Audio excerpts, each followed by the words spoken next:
At nagbabalik na naman po ang inyong mga podcaster. Ako si Pods Bomb. Ako naman si Pods Chanley. At narito tayo sa segment na Pillow Talk. Pillow Talk anymore. Good day mga podcasters. At I'm sad to say but this is our episode, season finale episode para sa ating segment na Pillow Talks. Ako nga pala si Pods Chanley. Ako si Pods Bomb. At this segment, pag-uusapan natin ang huling lesson sa philosophy sa first semester. Ito ang tungkol sa the human person and his or her role in addressing environmental problems. Partner, anong natutunan mo dito sa lesson na ito? Partner, tumatak sa akin na kung titignan natin yung mga environmental problems is kailangan yung holistic viewpoint. Kumbaga, philosophical standpoint. O holistic perspective. Yan, di ba? Yung tinitignan mo yung lahat, yung bawat sulok na sinasabi ng mga depende sa personal or political or environmental personnels. Tinitignan mo yon, ine-examine mo yon lahat. So, yun yung natutunan ko doon, partner. Ano kaya natutunan ng mga ating mga podcallers? Para sa una, ay na, tumatawag na. Hello po. Ako po si Sean Bobadilla. Isa po sa natutunan ko sa week 8 ay yung rapidification. Kung saan yung continuous use of our resources and also caused by a more intensified pace of life and work. Na kung saan sa sunod-sunod na paggamit natin ng ating resources ay naapektuhan natin ng ating environment. And once na maapektuhan ng ating environment, maapektuhan din tayong mga tao. Maraming salamat, podcaller number 1. Para sa sunod na podcaller.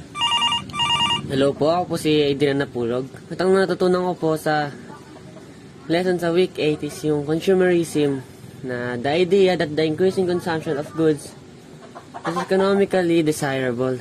Na yung pag na-engganyo mo na daw po yung pag-consume ng mga goods is magkakaroon tayo ng loss sa environments. Pwedeng ma-abuse yung environments and mawalan tayo ng mga goods, mga products. Yun lang po. Maraming salamat sa ating second podcaller. Ito ating podcaller number 3. Hello po. Ako po si Shinra Stimpok.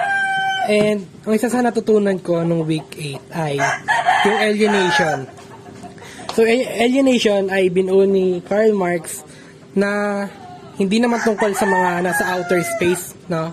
So, ito yung nagde-describe sa isolation, dehumanizing, and disenchanting effects of working within a capitalist system of production. So, sabi ni Karl Marx, ito daw alienation ay bunga ng economic system. So, ayun lang po yung natutunan ko sa alienation. Salamat, podcaller number 3. At ito na ang ating last podcaller number 4.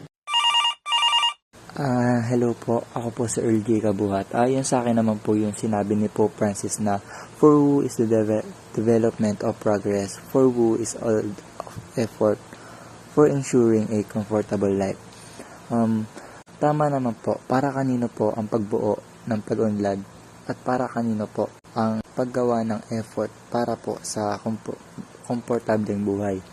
Ang sa tingin ko po, inaano niya po dito yung sa environment kasi po, isa yon sa key para po mapaunlad po natin ang ating bansa at magkaroon po tayo ng comfortable life kasi po nagagamit natin yung resource niya. At yung isa pa pong sinabi ni Pope Francis na when people become self-centered, their greed increases.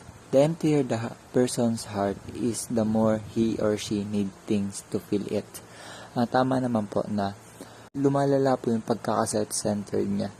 Hindi na po gumaganda kasi po hindi niya na po talaga naiisip yung pwede niyang magawa kasi po sarili niya na lang po ang iniisip niya. Tapos sa the emptier the person's heart is, the more he or she needs to fill it.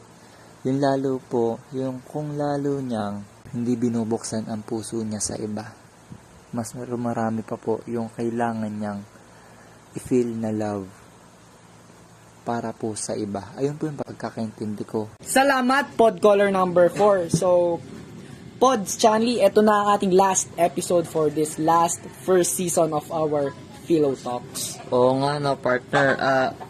Dito nga din natutunan ko na yung mga environmental problems natin ay hindi masasolve ng isang effort lang. Dapat pinagsama-sama ang personal, social at ang political level para ma-address tong problem na ito. At dito na magtatapos ang ating season para sa Philo Talks. That's 5 minutes. See you next time. Pillow talk anymore. Pillow talk anymore. Ooh, pillow talk anymore like we used to do.